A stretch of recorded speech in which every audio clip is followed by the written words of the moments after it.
So today I wanted to talk to you um, about your one item that is super critical for your metabolism. And this is something that a lot of people don't think about when it comes to metabolism. A lot of times we think about metabolism um, being just a simple task that our body does. And actually, what our metabolism is it's a really complex process. And it basically is the process of, in a nutshell, it's the process of your body turning the food that you eat into energy. Okay. We always think about it in terms of fat burning. And I think a lot of times that's kind of where we get hung up. We get so focused on fat burning and we don't think about the fact that it's energy. If food we eat becomes energy, we tend to think about the food we eat being good food or bad food. Okay. But your body is made up of dozens of trillions of cells, almost about 30 trillion cells. And you can only imagine how complicated the process would be every time you put it gets some sort of information, whether it's food or water or artificial flavors and colors and chemicals. The body has to process all of these items and nutrients and minerals and carbohydrates and proteins and fats. It has to process all of this and figure out how to run your body as efficiently as it can with the fuel that it's given. Okay, so it does help sometimes to think about your metabolism like a car. We put the fuel in, we drive the car, eventually we run out of fuel and we have to put more fuel in. If we put really good quality fuel in, we're going to get a lot more efficiency out of that car. It's the same thing when it comes to your metabolism. Okay. So there's a big long list of things that can affect your metabolism. And I think, we tend to think of food and fitness as being the main things. But today I wanted to talk to you about other things one other thing in particular that can affect your metabolism, and one thing that you can do to ramp up your metabolism, which is something we always want to do. There are a lot of little tweaks and adjustments you can make to your metabolism, and this one is pretty easy. So you just have to make a decision to adjust it. And that piece is sleep. If you are, for some reason, I can't see comments on, actually, you know what I'll do? I am going to open up my phone over here and give me 1 second here. And I'm going to open up my phone to see if I can see your comments on my phone. Because for some reason, Facebook has a new method of doing live streams and it's beyond me.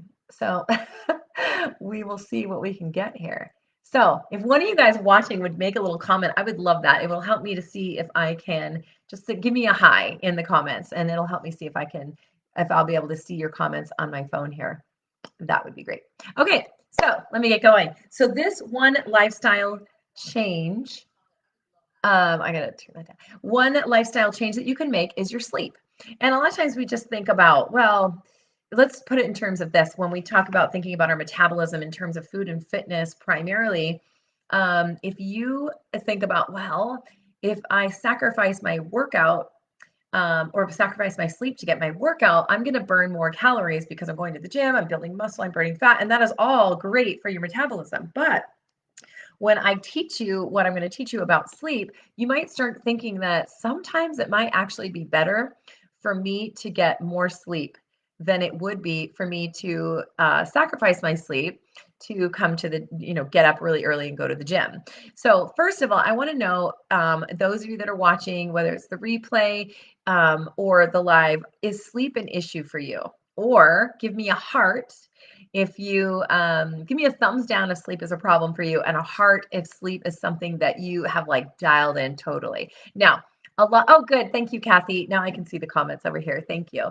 Now I work with a lot of perimenopausal and menopausal women, and sleep for them becomes a really big problem. So I'm anticipating, a lot of my followers are the menopausal women. I'm anticipating a lot of thumbs down, unfortunately, but I would love to see some hearts in there if sleep is a great thing for you. So think about this. Have you ever had a bad night's sleep, or maybe a few, particularly even just one bad night's sleep, and you felt hungry the entire next day? So this is because of, now you may not have noticed that at this point, And these are those layers of fitness that are so important for us to get familiar with.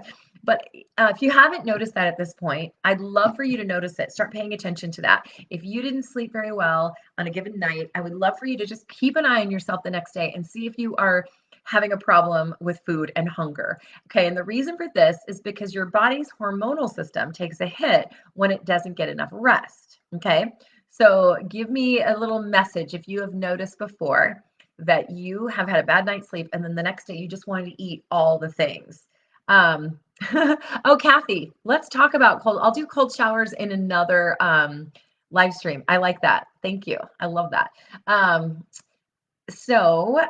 want to know that if you have noticed that the a night after a bad night of sleep, you have a hard time with the food situation. So the reason for that is because your hormonal system gets out of whack. A lot of times, again, we often think that sleep is, ooh, I gotta make sure my computer's plugged in. Hold on. Oh, my battery's gonna make it.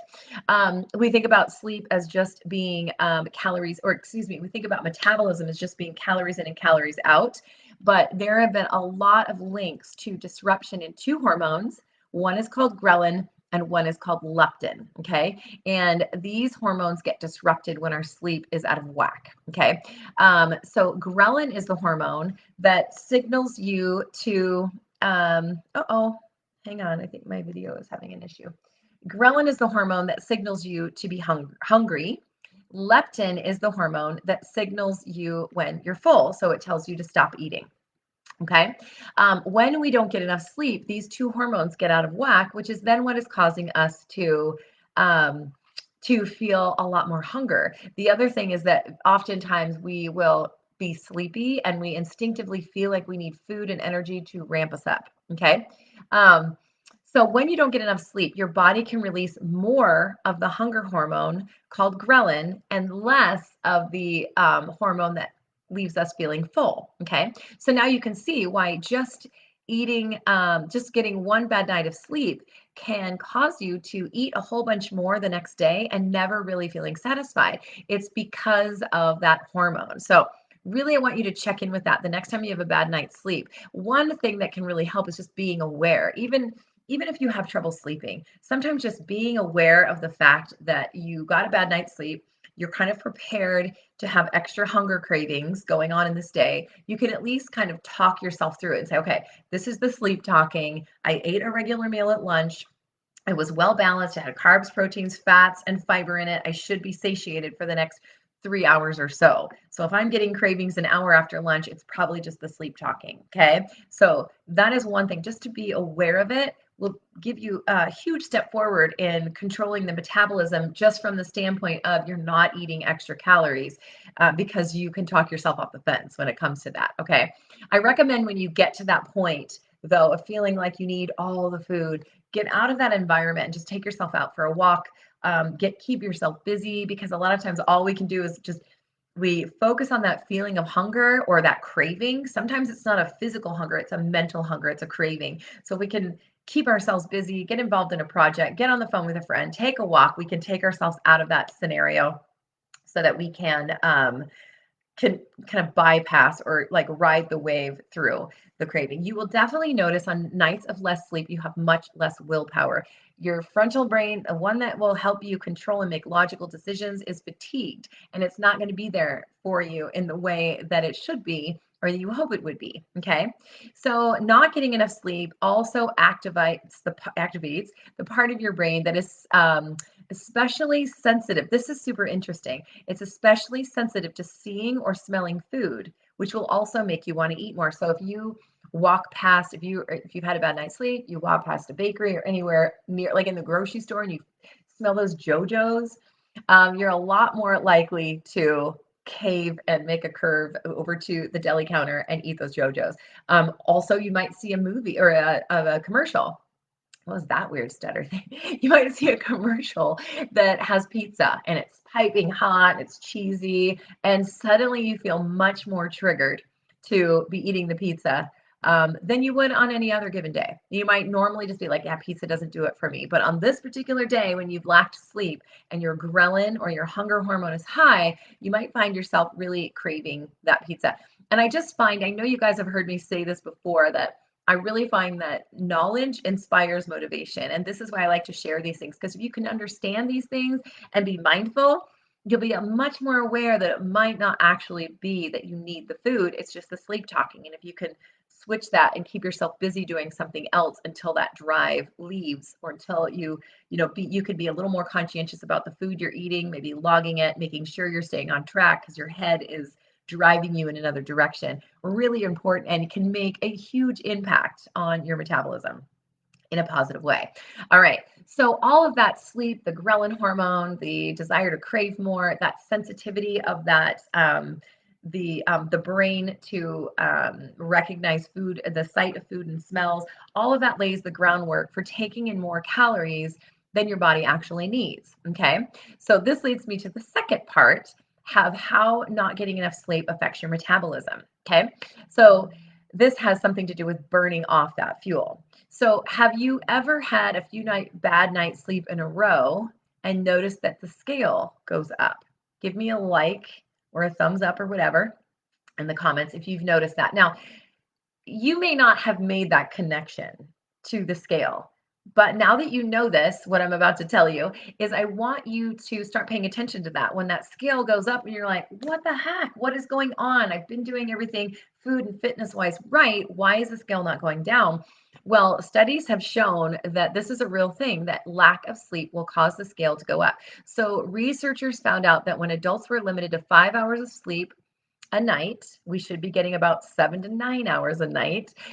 When they were limited to 5 hours of sleep a night over 5 nights consecutively, they gained weight. They put on an average of 1.8 pounds.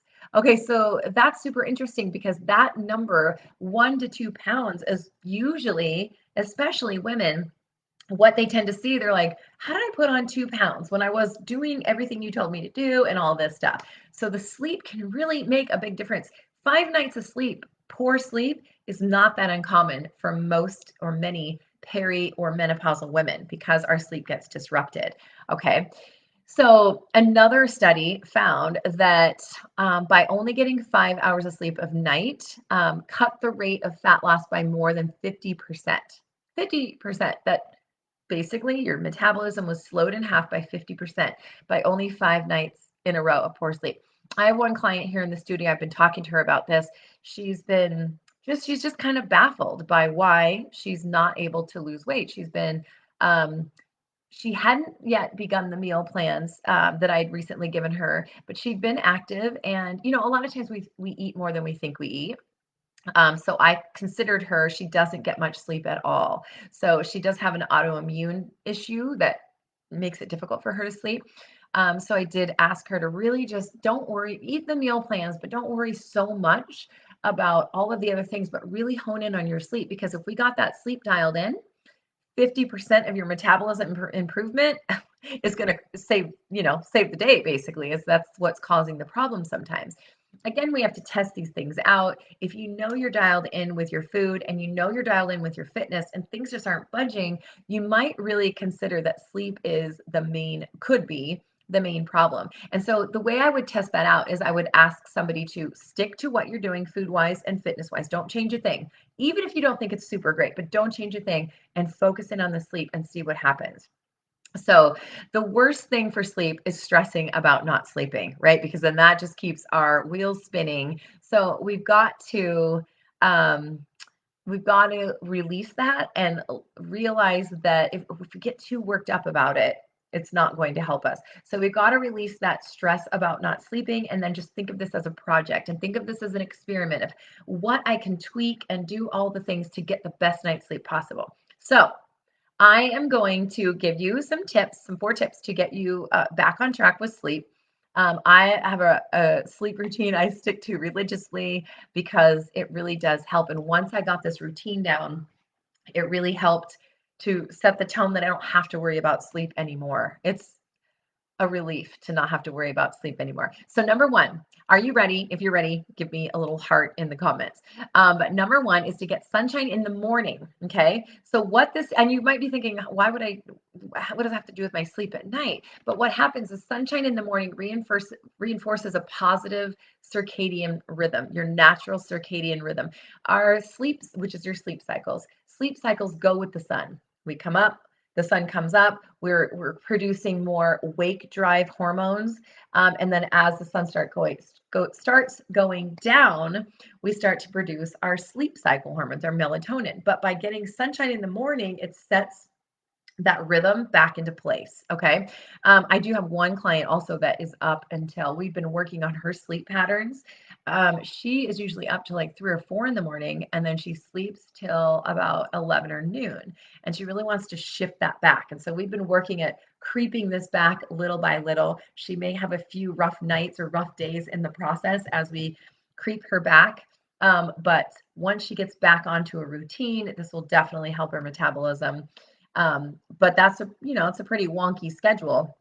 So if we can get her, one of the things I have her doing is if you wake up, let's say she goes to bed at 4 in the morning and she happens to like roll over at 9 and see some sunlight, get herself up, no matter how tired she is. She only got 5 hours of sleep, right? But get up, get outside, get that sunshine. And if you want to go back to bed, go back to bed. But at least for now, we're getting her out in the natural sunlight to create a new rhythm. Okay. The other one is to be getting some exercise in, because exercise in the day is going to help. One, it's going to help your body's stress hormone. Two, my clients always say that after their first week or two of exercise, they're sleeping awesome. It has just reset things. It's fatigued them enough in the day that they're not ramped up at night.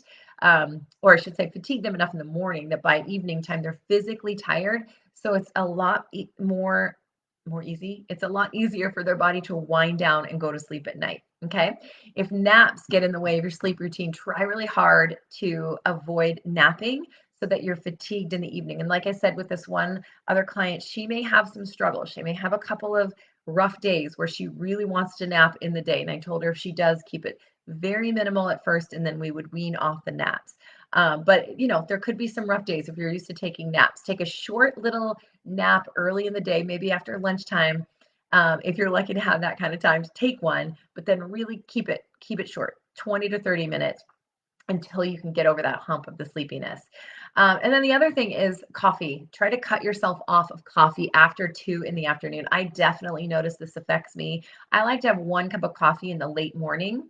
I have one in the early morning at 4 or 5, and then I have one in the late morning at 11 or 12. But I know for sure if I go past 2 o'clock, I definitely my sleep is messed up and disrupted. So those are 4 tips. I have a ton more. I do have a blog post I can post for you. If you go to missyballisonfitness.com and you go to the search bar and type in sleep, I have a couple of blog posts there about sleep routines that should hopefully help you with all the other things. So those are some things, though. Those are simple things that you can do to reset this sleep thing. Another one is actually is related to eating. You can make sure you don't eat heavy meals in the evening. That one just popped into my head. That's one thing I don't prefer. I find when I eat heavy meals in the evening, I don't sleep very well. It's just fitful and disrupted. So if I do have to eat late in the evening, I like to be able to fit a walk in. Also, because when you go for a walk in the evening, remember we talked about those circadian rhythms, you're setting up the tone for, okay, the sun is going down, it's emitting a red glow, which winds our body down and it prepares us for sleep. So an evening walk is always a nice option for for both reasons. One, because it winds us down because of the light. Two, it helps kind of settle a later meal that you might have had. All right, so I would love for you to experiment with this. There's a couple things to watch for. One, after you've had a rough night of sleep, notice to see if you're hungrier. If you are somebody that has several bad nights of sleep in a row, notice, are you putting on weight on the scale? If you are somebody that is chronically a poor sleeper, I really want you to start making these adjustments. If you want to test this out and see if sleep is the thing of bogging down your metabolism, keep some regular things into play. Keep your food and your fitness the same. Just work on the sleep and see what you get, because it's really important to play kind of like a little scientist, to play with these things to see which thing it is that's really bogging down the metabolism. Now, it could be a little of all things. But if you adjusted everything at once, you would never quite know what was the main thing that was slowing you down.